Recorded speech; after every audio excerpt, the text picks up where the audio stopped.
I still remember the look on their faces when I told them my dream. It was a cold Sunday afternoon, the kind where the air feels heavy with unspoken judgments. I was just a kid then, eager, naive, and desperately clinging to a hope nobody else believed in. I said I wanted to be a painter.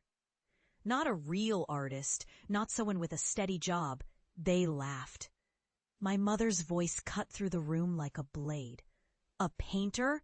That's ridiculous. You'll never make money. You're embarrassing us. From that moment, I was the family's joke, the black sheep with a ridiculous dream. My father scoffed. What's next? A clown? You're wasting your life. My siblings teased me, calling me the starving artist, as if my aspirations were a punchline. They told me I was delusional, that I should grow up and get a real job. For years, I buried my passion, worked dead-end jobs, and let their words drown my voice. But inside, I burned with something fiercer than their doubts.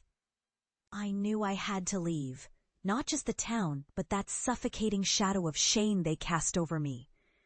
I packed my bags with little more than paintbrushes, some canvases, and a stubborn resolve.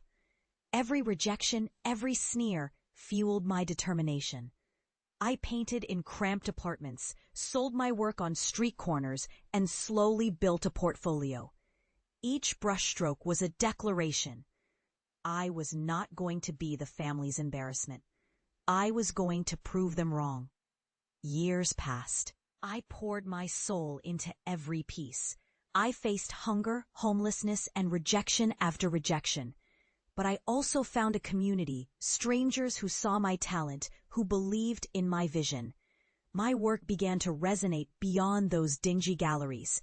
I landed exhibitions, sold paintings for sums I never imagined. My name started to grow. The mocking turned into whispers of envy. The ridiculous dream was becoming real.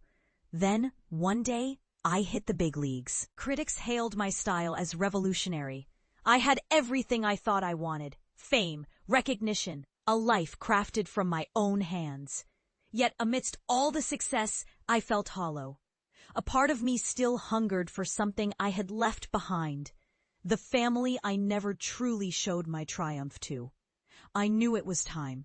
I was ready to return, not for their approval, but to confront them with what I'd become. The night I arrived home, the house looked the same, but I was a different person. I stepped inside, and silence fell. My family was gathered in the living room, eyes wide, mouths agape. They looked at me like I was a ghost from a nightmare. My father, who once mocked my dreams, now stared with a mixture of shock and something else. Regret? Disbelief? I didn't wait for their words. I carried a canvas, a piece I'd just finished. I set it on the table. It was a massive, vibrant painting, wild strokes of color. Chaos turned into beauty. It depicted a young man breaking free from chains, reaching toward a limitless sky. I looked at them, then at the artwork, and finally I spoke. This is what I've become. I am not a joke. I am not embarrassing you. I am a painter, and I did it because I refused to let your words define me. I fought every doubt, every sneer, every moment I felt like giving up, and I won. For the first time, silence was broken, not by laughter, but by tears. My mother's eyes shimmered with tears she wouldn't let fall. My father looked away, then back at the painting, as if seeing the truth for the first time. My siblings shifted uncomfortably, the weight of their past judgments heavy on their shoulders. I didn't need their approval anymore. I had proved myself in the only way that truly mattered, by becoming what I dreamed of, against all odds. That night, I left their house with a quiet dignity, knowing I had reclaimed my story. Years later, I stand in a gallery, my gallery. The same painting hangs on the wall, shining with pride and defiance. Every stroke, every sacrifice, every moment of rejection was worth it. I am no longer the kid they mocked.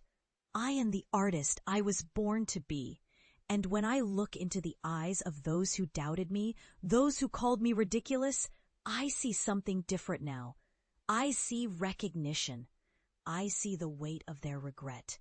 And I know, without a doubt, that I finally, truly won.